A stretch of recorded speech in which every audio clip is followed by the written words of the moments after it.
Just like any other material in the marine environment, fiberglass needs the proper protection in order for it to maintain its mechanical integrity. And that means providing a protective barrier coat between it and the water. And that means using Interlux's Interprotect epoxy barrier system.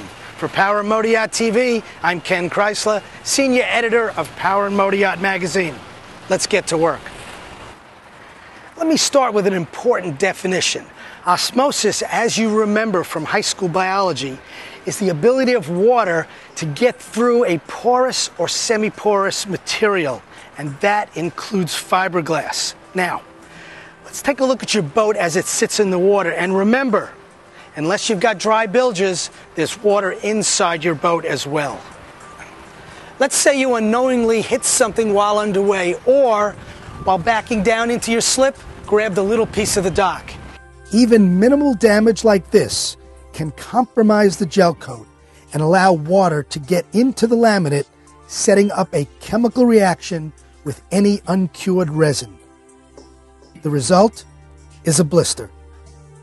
To show us the hows and whys of dealing with this problem and how Interlux's Interprotect epoxy barrier system can help, I enlisted the aid of Interlux's Joe Pertel. The Interprotect epoxy barrier system can be utilized in two different capacities. The first is for a brand new boat. You literally take the Interprotect 2000 and apply it to the new fresh gel coat laminate for a preventive maintenance application. And that involves strictly the Interprotect 2000 on a pour coat basis, and you take it from there and apply your antifouling right directly over that.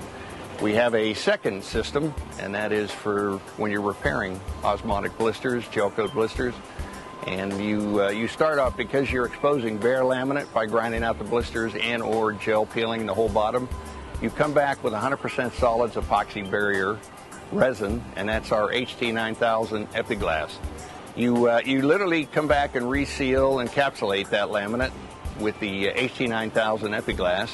It's 100% solids epoxy resin, and that seals up all the laminate, prevents any wicking of moisture back into the dry laminate, and prepares the boat for the barrier application, which is the Interprotect 2000.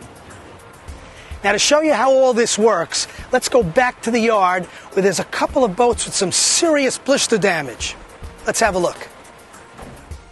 When you have osmotic blistering, one of the most important aspects of the repair is to completely dry the laminate back out and get as close to single-digit moisture percentage rates as possible. The numbers you see here on this test boat have been determined by using a moisture meter. While you're waiting for the bottom to dry out, it's time to wash the bottom. At least 2 or 3 times a week is recommended, because one of the byproducts of polyester resin breakdown is glycol, a water-loving substance. And if any of it remains, it will suck moisture right back into the laminate and make the problem you are trying to solve even more difficult. By washing the hull, you are encouraging any glycol left to migrate to the surface, where it will evaporate quickly. At that point, you take your final moisture checks and apply your HT9000 Epiglass. Generally, 2 coats are what is recommended to properly seal everything up. One of the byproducts of using epoxy resin is something called amine blush. It's harmless and can be easily removed with just soap and water and a scrub brush. You scrub the whole hull down, and that should do it. After that, you come back with some sandpaper, 60 or 80 grit will do, and take off all the gloss from the HT9000. Once that's done, you can start the application of the actual barrier coat, which is the Interprotect 2000. Now, as Joe mentioned before, having ground out the blister, it must be filled and faired before the Interprotect 2000 can be applied. The repair to the laminate is made with HT9000 epoxy resin. Fair the surface by filling the formerly blistered area with either watertight epoxy filler or HT9000 resin filled with HT450 filler. Once it's cured, it's sanded smooth. It doesn't matter which color of Interprotect 2000 you start with. Gray and then alternate colors. Go gray, white, gray, and then your anti-fouling. Make sure you have complete coverage on each coat. Being careful you have no holidays or voids in it. The Interprotect 2000 system has been around since 1985, so well over 20 years now. So it's a tried and proven technology that it does the job and does it very successfully.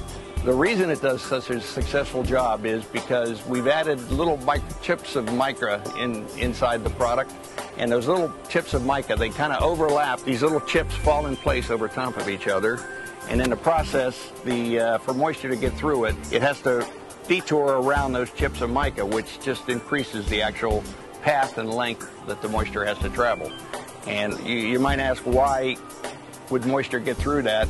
Believe me, a water molecule is very determined and very tiny, and it will eventually work its way through any barrier. It doesn't matter what it is.